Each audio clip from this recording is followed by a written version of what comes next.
നമുക്കിതേ ഈ കാണുന്ന കുരിശ് വരയ്ക്കാൻ പഠിച്ചാലോ? വളരെ സിമ്പിളാണ്. അതിന് നമുക്ക് ആകെ വേണ്ടുന്നത് ഒരു പെൻസിൽ, ഒരു പെൻ, പിന്നെ ഒരു സ്കെയില്. ആദ്യം ഒരു അളവ് സെറ്റ് ചെയ്യുക. നിങ്ങൾക്ക് ഇപ്പോൾ 1 സെൻറ്റിമീറ്റർ ആണെങ്കിൽ 1 സെൻറ്റിമീറ്റർ, 2 സെൻറ്റിമീറ്റർ, നമ്മുടെ അത് വലുപ്പത്തിനനുസരിച്ച് അളവ് സെറ്റ് ചെയ്യുക. എന്നിട്ട് 10 ജോഡി കുത്തുകൾ താഴേക്ക് ഇടുക. ഒരേ അളവ് മാറാൻ പാടില്ല. 10 ജോഡി കുത്തുകൾ ഇടുക. അതേപോലെ തന്നെ 10 ജോഡി കറക്റ്റ് ഇപ്പം നമ്മൾ ഇട്ടിട്ടുണ്ടല്ലോ 10 ജോഡി കുത്തുകൾ, അതിൻ്റെ സെൻറ്റർ പോർഷൻ നോക്കിയിട്ട് 10 ജോഡി കുത്തുകൾ കുറുകയും ഇടുക, ചിത്രത്തിൽ കാണുന്നത് പോലെ. ദെൻ നെക്സ്റ്റ് സ്റ്റെപ്പ് എന്ന് പറഞ്ഞാൽ ഇപ്പം നമുക്കൊരു കുരിശിൻ്റെ ഫ്രെയിം കിട്ടിയിട്ടുണ്ടാവും. അതിൻ്റെ 4 അറ്റത്ത് നിന്നും 4 അറ്റം ഉണ്ടല്ലോ, 4 അറ്റത്ത് നിന്നും രണ്ടാമത്തെയും മൂന്നാമത്തെയും കുത്തിൻ്റെ മുകളിലും താഴെയും എന്ത് ചെയ്യണം? ഈ സെയിം അളവിൽ നമ്മൾ ഏതാണോ മെഷർമെൻ്റ് എടുത്ത് ആ അളവിൽ ഓരോ കുത്തുകൾ കൂടി ചെയ്യണം,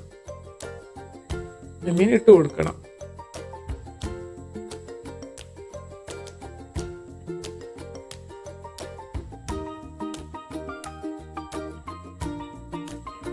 നൗ ഇപ്പോൾ നമുക്കൊരു കൂട്ടം കുത്തുകളിൽ മാത്രം കിട്ടിയിട്ടുണ്ട്.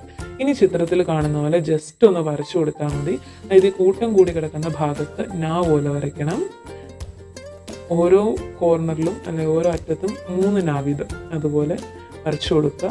കുറച്ചുകൂടെ കേവായിട്ട് നല്ല ഭംഗിയായിട്ട് ഒരേ രീതിയിലൊക്കെ വരച്ചാൽ കുറച്ചുകൂടെ ഭംഗിയുണ്ടാവും. അതിങ്ങനെ വരച്ചു കൊടുക്കുക. ഇതുപോലെ ഫോളോ ചെയ്താൽ മതി. കറക്റ്റായിട്ട് കിട്ടും, നല്ല ഭംഗിയായിട്ട് കിട്ടും. നമ്മളങ്ങനെ കുരിശ് വരയ്ക്കുകയാണ്.